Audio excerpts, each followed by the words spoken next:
Hello, everybody, and welcome to Encourage and Engage. My name is James, I'm Omera. and we're just here to connect with you and hear from you as we engage with topics of the day and as we encourage one another and encourage you as well, we hope. So, welcome once again. Joining us today, we have some special friends. Mm-hmm. So I'm going to introduce them to the stream. We'll bring them on screen just now. Hey, welcome. Can you introduce yourselves, please, to the folks? Okay, I'm James. I'm Beck. James and Beck. James. Close. we had half of Beck. Welcome. Thank you for joining us here today. And you folks are in New South Wales at the moment. Yes. Yeah. So you're experiencing some hardship. So how can we help you? Should we send someone to rescue you and bring you to safe Victoria? Is that how it works? Yeah, no. I've looked into the permits to try and get across the border. It's not worth the headaches. That's okay. That's all right. I think headache's actually the first sign of COVID, actually. So. Don't want that. No, we do not. Don't want that. But thank you for being able to join us virtually and to be part of our conversation. And we look forward to hearing what you have to share. Now, are you guys, for those folks who are watching for the first time, they may not know much about you two. So I'm going to ask the question is just simple questions, okay? Just so we get a chance to know you. All right. So first of all, are you married? Yes. Yes. Okay. Awesome. 26 years. 26 years. Okay, that's wisdom. Wisdom on the other side. Okay, 26 years. Some of the things that you should do and some of the things you shouldn't do. Just talk to James. Yeah. All right. Who in your marriage is the better cook?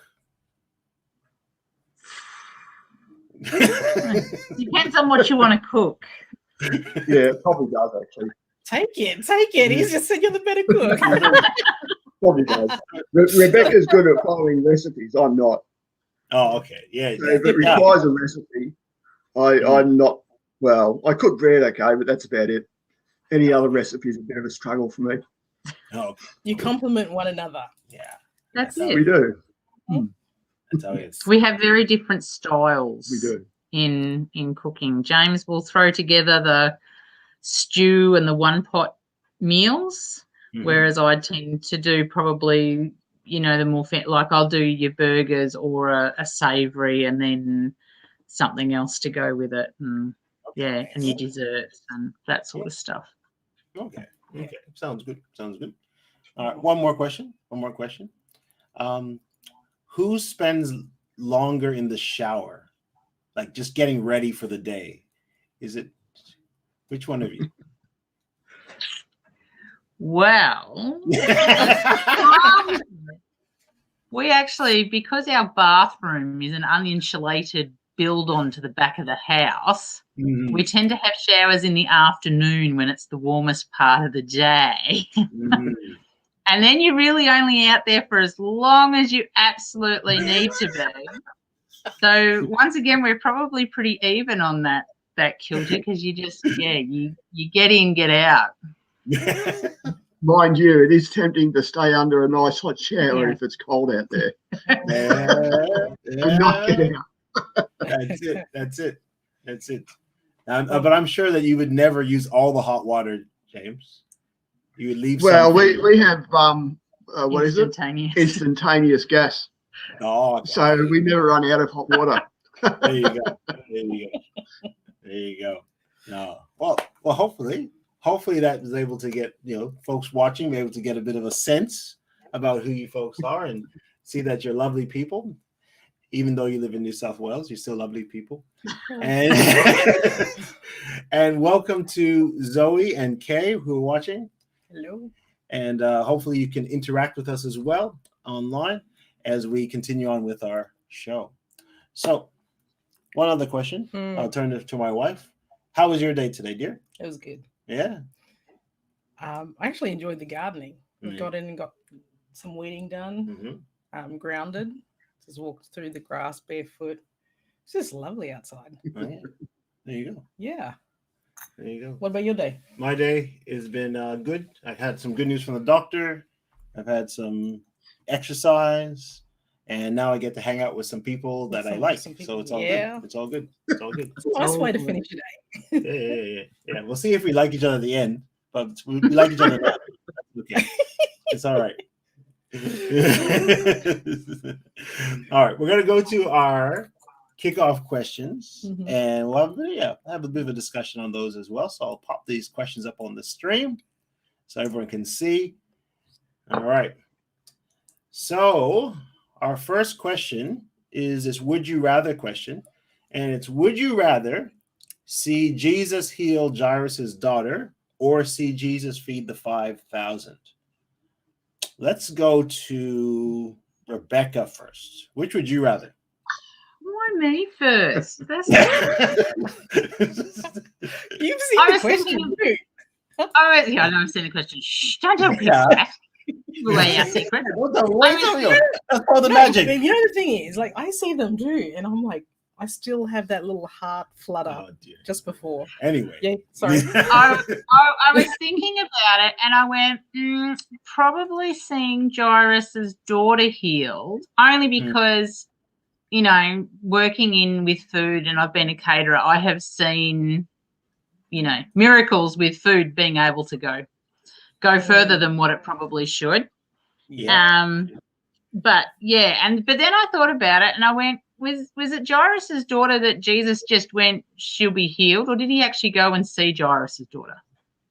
Went and saw her. He went and saw her. Oh, that's all right. In which case, then yes, if it was actually going to be there, because I was thinking, if you're just standing in the crowd and it was that time that the guy came up and he went, just make it so and he'll be right. I'm like, well, you wouldn't have actually seen it. And if you're at the house, then the person would have just got better and you wouldn't have actually attributed that to Jesus. Okay. At the time. Yeah. So which one? Yeah.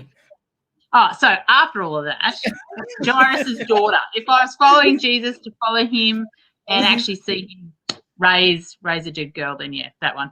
Okay. That's good. How about you, James? Which would you prefer? Well, I would also go for Jairus' daughter, but for a different reason. I think Jairus' daughter, it's much more personal. You know, it's like the old thing, quality versus quantity. And, you know, the 5,000 has the quantity, but I think as far as personal interaction goes, it would have to be Jairus' daughter. Okay. You know, because that was a very, not only that, but, you know, Jesus went to their house. It wasn't like, he wasn't with 5,000 other people in a field. You sort of get my meaning? And it's a bit more personal, I think. It's a bit more one-on-one than one on 5,000. Okay. A bit more intimate. Yeah. More intimate. Yeah. Okay. Got some answers here online as well. Let's see, Zoe. Zoe says feeding the 5,000 because it was more of a one-time event, something that hadn't been witnessed before. Yeah, I can see that. You know, feeding 5,000 people would be pretty cool. Yeah. And Sister Kay, she said Jairus' daughter. You know, a lot of folks, Jairus' daughter, and it's only 5,000, feeding 5,000. Yeah. What about you, dear? I think both of the events are pretty amazing. That'd been extraordinary to be at. I think I've gone back and forth with this, but I like the 5,000 because I picture myself being the kid that brings that Jesus takes the fish and bread from. And so you have that encounter. And like, I think about my spiritual walk where I've had a few encounters where I was about to walk away from having a relationship with God. And it was just a moment where someone took the time to connect with me. And I've always wondered about that little boy, how that interaction changed his life, or how it could have impacted him. Mm-hmm. Mm-hmm. So I think that's a moment amongst all of like everything going on all at once. Yeah. Yeah. Okay. No, that's fair enough. It's fair, because these are dynamic events. So there's lots of people in the events that you might want to have a closer talk with, or see how it impacted their life going forward. Yeah. I think for me, I would like to see that healing of Jairus' daughter as well. Not because of it's a miracle, but I'd like to sort of see how, once again, how her life was changed from that moment. Yes, she was back to life, but how did that impact her going forward? Going from being a young girl into a young lady into a woman, how did that impact with Jesus? That connection with Jesus, how did that flow on into other parts of her life? And to see it from that pivotal point, I think that would have been a really amazing thing.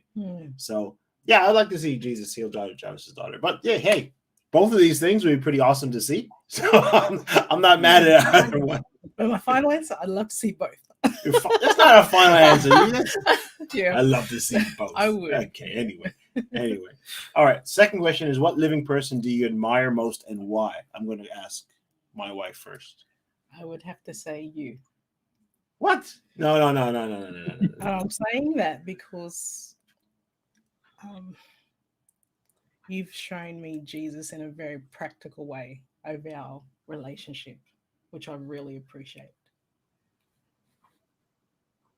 It's you've shown me a clearer picture of Jesus. Okay. Well, I'll take and that, it's added to my journey, and that's been enhanced by that. So okay. I do. Okay. I appreciate you. Thank you. Yeah. And you don't have to feel obliged to say me back. Is that so? You know, I don't have to be obliged, but I'll pay for it later. No, you won't. When the cameras are turned off, then I'll get paid for it. No, but you live and breathe Jesus. In like warts and all. Warts and all. Yeah. Did Jesus have warts? Who knows? Who knows? Yeah. Well, thank you for saying that. It's hard for me to take compliments, so I'm trying my best to accept that. And thank you. Like for me, the person living that I admire the most at the moment is actually my little nephew. My little nephew Lucas. He's had a number of surgeries over his short life, but every day he wakes up, even though he might be in pain, he has a smile on his face and he's determined to make the best of each day. So I admire him a lot. Actually, I had a chance to see him this morning. He was watching. My brother posted a picture. He was watching roller derby, eating lasagna. So I'm like, this is kids living the life, man. Living life to the fullest. Living life to the fullest, man. This is pretty cool. How about you folks? How about you, James? Who's what living person do you admire the most? Well, I couldn't really nail it down to one, to be honest. But and some of the ones that I would choose, people might find a little controversial. Okay. Politically or whatever. So I thought, no, I'll steer clear of that. But there was one that came out sort of above all those, and it's a fellow by the name of Jeff Benner, and he's a Hebrew scholar, I guess you would say, based in America. And I read a lot of his work, or a fair bit of his work, and it helped me understand the intricacies of ancient Hebrew and the culture and things like that. And he's had, I would say, probably of anyone in my Hebrew studies, he's had the most influence. Okay. That's pretty cool. And so, so I admire him and his work. Yeah. Oh, I like that. Yeah. Oh, it's always good when you can have someone that can help to sort of inspire you to keep going and go deeper and stuff. That's pretty cool. Yeah. Thanks for sharing. Beck, who is it You gonna say your husband? Say no. your husband. No, not gonna say that. I already told him that I admire him. It once again, it was the same thing. Like, it depends on the why. Like, there's many people that I actually admire, but for different reasons. Like, I admire my Auntie Kay for her spiritual guidance. Like, she's been sort of like a pseudo, well, not pseudo, that's not the right word. She's been a spiritual, what's the word? Influence. Yes. Example. Example. That's it. Example. To me. And over the years, when I've had things happen, I've been able to talk to her, and she's given me some sage wisdom. But yeah, and then there's things like, I really do admire the politicians at the moment. It astounds me that they can still get up day after day to do those news briefings, because I don't think I would cope with that, and just the feel that they cop from it. It's just, damned if you do, damned if you don't, but they still get up there every day. I think if it was me, I would have resigned about 18 months ago. Just sort of take the pension and go. So it really depends on what department that you're looking at as to why, because I think different categories will require different people to be admired. Oh, okay. Yeah. No, that's pretty cool. Thank you for that. Thank you for sharing that. Hats off to our politicians.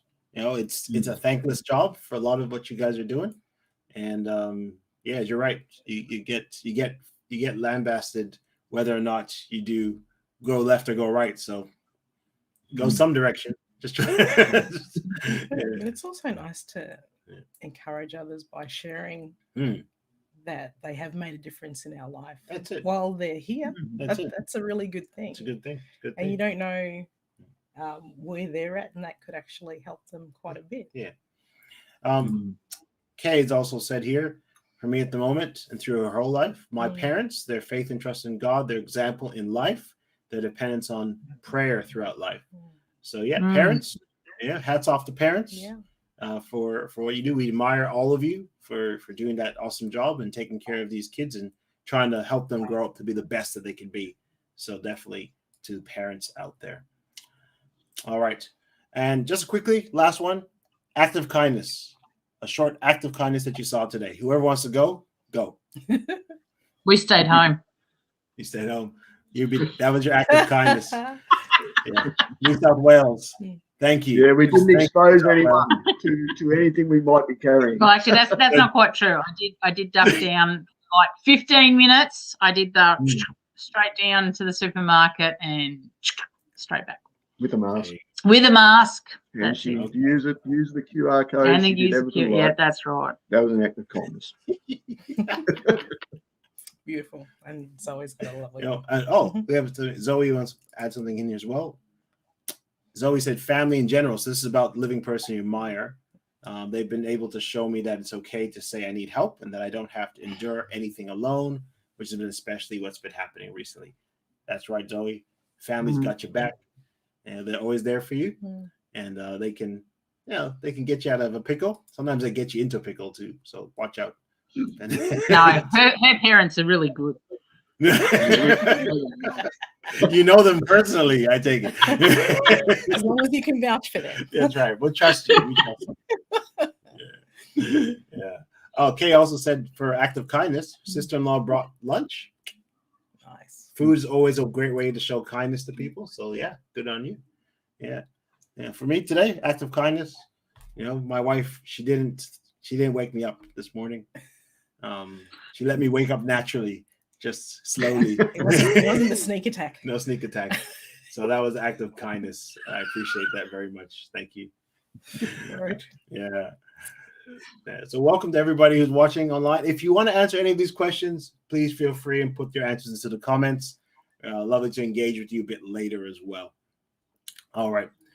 So we're going to go to the title screen here. And so the topic today is kindness, if you imagine. And ease your mind, just be kind. Okay, ease your mind, just be kind. So the first question as we journey into this space is this: do you know what the golden rule is? Throw it out to our viewers. Do you know what the golden rule is? We'll give you 10 seconds. See how fast you can type. Do you know what the golden rule is?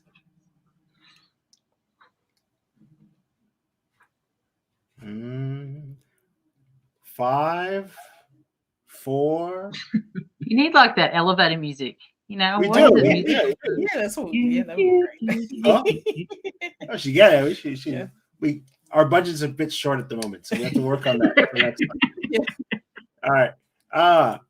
What do we got here? Zoe, do unto others as you would have done to you. Very good, Zoe. Very good. Very good. So that is the golden rule. That is the golden rule. So whatever you wish that others would do to you, do also to them, for this is the law and the prophets. So, golden rule.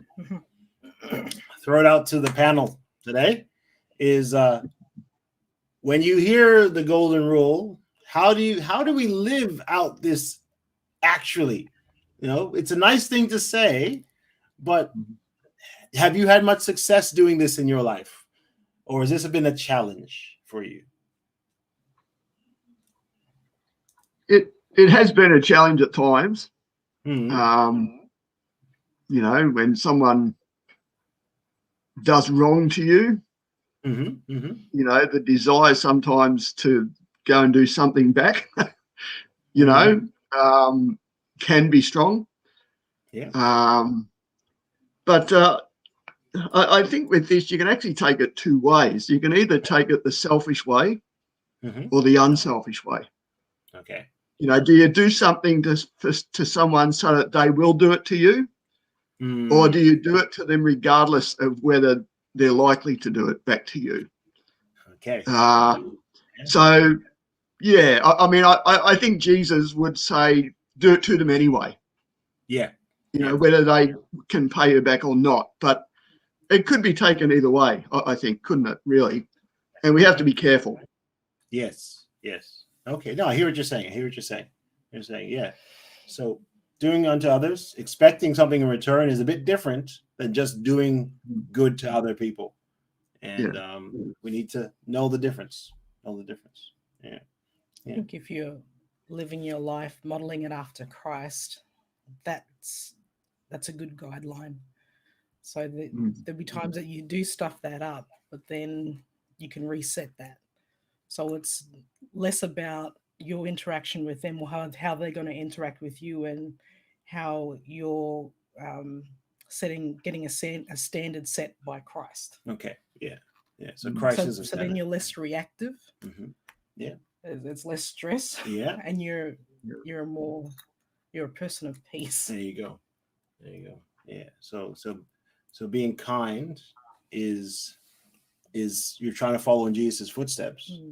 And sometimes our emotions can hinder that experience of following his footsteps. Yeah. So the question that sort of flows off from this one, and the question is this: do I have to like someone in order to be kind to them? And how might I still honor Jesus's words in this situation? Because Jesus said, hey, do unto others as you have them do unto you, right? But how, if I don't like them, how can I do that? Let's go, Rebecca. Let's go. What's your answer on this one? I don't believe you do have to like somebody to be kind to them.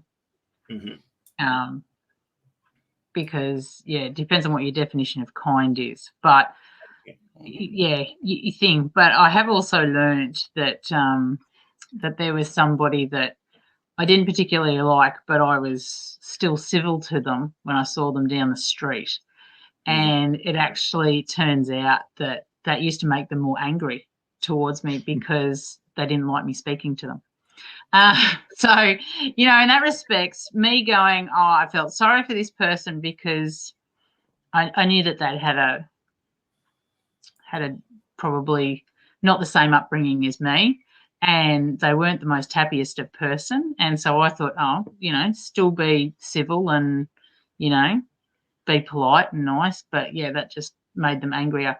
So then it was a case of, all right, well, I'll back off and, you know, cross the other side of the road and leave you alone, because that's what they wanted. So yeah, so it's sort of, yeah, I don't believe you have to like someone in order to be kind. Yes. But yeah, it doesn't necessarily mean that you're going to be all nice to them either, to be kind, if that makes sense. Okay. Yeah. It also depends on who it is, I guess, as well. This can be testing for me, because I have a tendency to be very quick to react.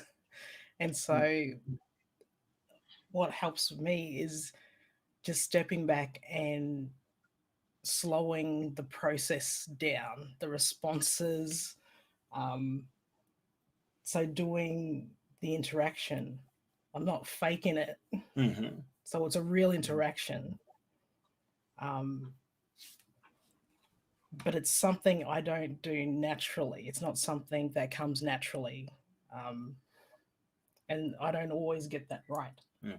Okay. But moving back to modeling it, my life after God, Yeah. I find difficult interactions easier, and I don't entirely know why, like step by step, but I know that God is doing something. Okay.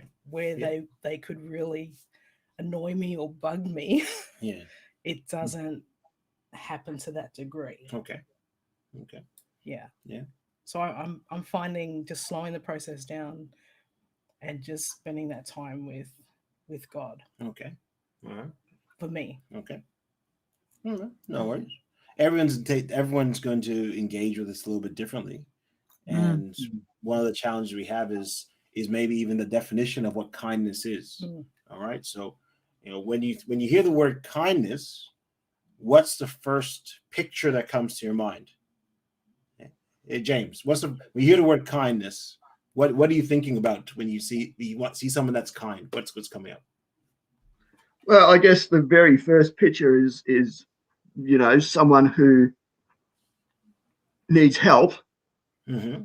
You know, maybe they've fallen over or whatever, and someone comes along and helps them up.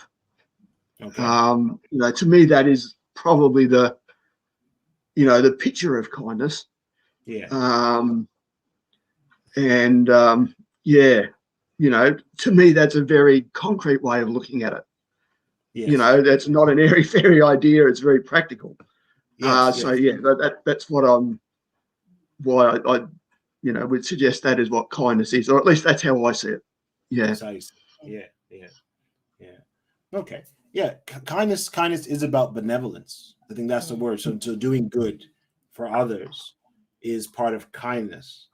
Doing things that are of use to others, or as you said, helping others. When you know we're not parents, but you know when your children are growing up, as they've been growing up, have you ever had to punish them for their good? Oh yes. So was that a kind act because it was for their good? Yeah, I think it was. Okay. I mean, look, there's consequences to our actions, and I think that's what people like to forget. And they sometimes think that kindness is doing away with the consequence of whatever your action is. Yes. And I don't necessarily agree with that. I think, yes, you can forgive and you can, you know, sort of mend relationships to a degree depending on what the issue has been, but there is still a consequence, and that just doesn't get taken away because of of kindness. Okay. So like my kids broke my flute, and so they got to experience what bread and water was for a day, because this is what you're going to be eating until I pay for my new flute. Not that I did, but I think they got one meal of bread and water. But that was something for them, because they were only quite young at the time, for them to appreciate that there was a cost to their action. There you go. So yeah. No, I hear what you're saying, and that is, it's important for us to make that distinction between kindness, what true kindness is, versus what passes for kindness in our society. Often, kindness, what often passes for kindness in our society is actually niceness. It's actually not kind. It's actually not looking out for their good. It's looking out for our comfort. Yeah. And that's why we don't do certain things. And kindness also incorporates healthy boundaries for yourself and for others. Yeah. And I think also there's this crossover where people say, I'm being kind, but you're really being nice. Yes. So nice kind of gives you an out, because if you're nice, you're going to let me do that. Yeah, that's it. But whereas kindness, like you said, there's a consequence. And this is it. When Jesus, we can still honor Jesus in these situations. I don't have to like somebody to be kind, to seek their best good, because I don't wish for them to lose out. Ultimately, the best good for everyone is to make it into heaven. That's the best good for everybody. But in order for us to get there, there are times that we're going to need to be corrected. There's times we're going to need to suffer consequences in order for us to learn what it means to be part of God's family. And if we step in and we inhibit or we stop people from experiencing those things, then we're actually doing them a disservice, and we're actually not being kind, because we're preventing them from experiencing the repercussions of their actions, because we're uncomfortable. And that's usually what comes down to. Kay has said here, I don't believe you have to like to be kind either, but I think of judge not that he be not judged. And so I try to treat others as Jesus would have me do. I agree. Let's treat other people the way that Jesus would have us do. And some folks said, Zoe said Snow White is someone who's kind. Maybe the birds liked her. and those 7 short guys liked her too. But it's maybe. And then of course the Good Samaritan points and meaning of kindness. I have a friend, his name is O'Shea Daniels, and he's writing a book on kindness actually at the moment. And I'll see if I can put this up on the screen. I'm going to see if I can just pop it over here. And so he talks about the difference between kindness and being nice. And he said this, being nice is a culturally acceptable form of subtle manipulation to gain acceptance, where we deliberately avoid telling the truth to ensure shallow interactions and avoid speaking our truth that makes little or no impact on the lives of others or our own. And to me, that's the opposite of being nice, of being kind. Because being kind says, I'm going to seek your good, even if it makes me uncomfortable, even if it makes you uncomfortable. And I have a good story with that. Yeah. When I was a kid doing music, I remember we'd have like a group of musicians, and there was this one person who was just learning. And after they would finish their piece, a lot of the musicians would be, that was amazing. Did a great job. It was wonderful. And as soon as they left, I was like, oh, that was terrible. What did I put up with that? And then the laughter and everything. And I'm like, that to me, you're being nice instead of being honest. Yeah. And having that conversation. Yeah. And so because I played with them a lot, I don't have this revolving door of musicians. It got me questioning my own ability, because are they just saying that because I'm here and they're just being nice, or are they being real about it? Yeah. And that's the thing. Kindness is about being real. It's about being honest. Yeah. Because that's Jesus. And Jesus loved everybody, But there were some folks that gave him a hard time, but he still said the most loving thing and most kind thing he could to them. Mhm. The Pharisees were getting up on him and all that kind of stuff, and he would remind them that there was a greater purpose for them, and that was the kind thing for him to do. The nice thing for him to do would have just said, okay, that's all right, you just do your own thing, I'm not going to say much. Or just his purpose. But the kind, or just his purpose, but the kind thing to do was for him to stay the course, let them know the truth, in the hope that they would turn and go in a different direction. And some did, some didn't. But this is kindness. This is kindness. There's a couple passages of scripture verses reflect on as we head towards the closing here. Ephesians 4:32, it says, instead be kind to each other, tender-hearted, forgiving one another, just as God through Christ has forgiven you. Any thoughts on that? Maybe on the idea of where does forgiveness work in that space of kindness? How do the two of them maybe connect with one another? Yeah.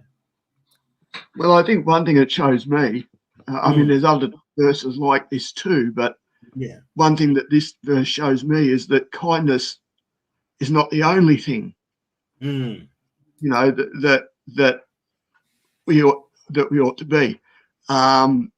You know, it says there, you know, be kind, but also be tender-hearted and forgiving. And, you know, when you look at the fruit of the Spirit, there's kindness in there, but there's a whole lot of other things as well.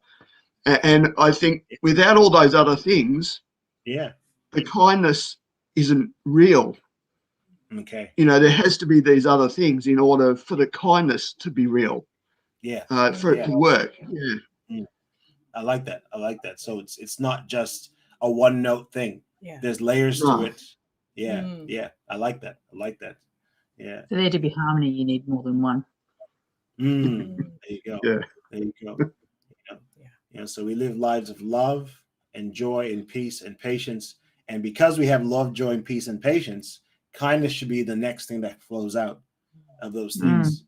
And then that should produce goodness in our actions and goodness in our speech and faithfulness in God and gentleness in the way we conduct ourselves, as well as self-control to do the right thing at the right time in the right way.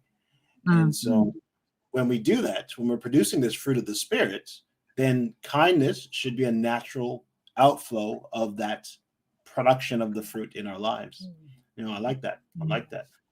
I think it also shows, though, even though it doesn't say it here, or you know, in some other verses, to be kind, you really need a certain amount of wisdom, because kindness for one person, you know, that as far as recipients of kindness, someone receiving something that you think is kind might be unkind to them. My case.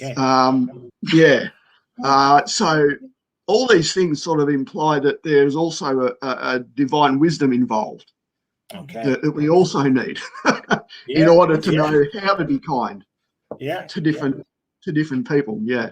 And if you go back to that verse, it was also that relationship, because the Creator has shown you this kindness. He's forgiven you, and you're experiencing it with him. And so that's why that gets cultivated, and you naturally share, because it's something that he's done for you. I know for some spiky people that we connect with, before I spend time with them, I'm like, Lord, thank you for giving me for this. Thank you for giving me for this. And that helps me then to extend that, because it's not a natural thing. The fruit of the Spirit isn't natural for us to just do. It's God's wisdom through us, flowing through us, that relationship, and us really just accepting first that he's forgiven us. He loves us.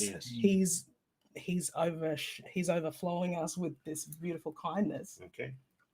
And so you do have that desire then to share that.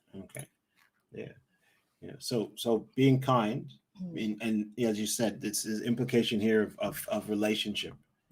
And so being kind happens in relationship, and the relationships that we have, the reason that we're able to have relationships, it's only through the wisdom, the power of God flowing through us.